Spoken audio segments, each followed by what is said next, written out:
Arnold Schwarzenegger alami kecelakaan mobil. Aktor Hollywood Arnold Schwarzenegger baru-baru ini terlibat dalam kecelakaan mobil yang parah setelah SUV-nya terguling ke kendaraan lain.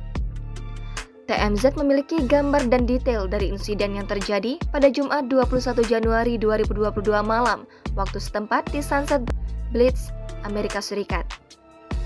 SUV Yukon hitam milik Schwarzenegger gambarkan terjepit di antara Prius merah dan Porsche Cayenne putih. Laporan tersebut menyatakan, pengemudi Prius merah terluka parah setelah Yukon mulai berguling dan bertabrakan dengannya. Yukon terus berguling, yang menyebabkannya mendarat di atas kendaraan ketiga menyebabkan mobil tersebut terjepit di antara dua roda antara Prius dan Porsche. Saksi di tempat kejadian menggambarkan kecelakaan itu bak adegan film.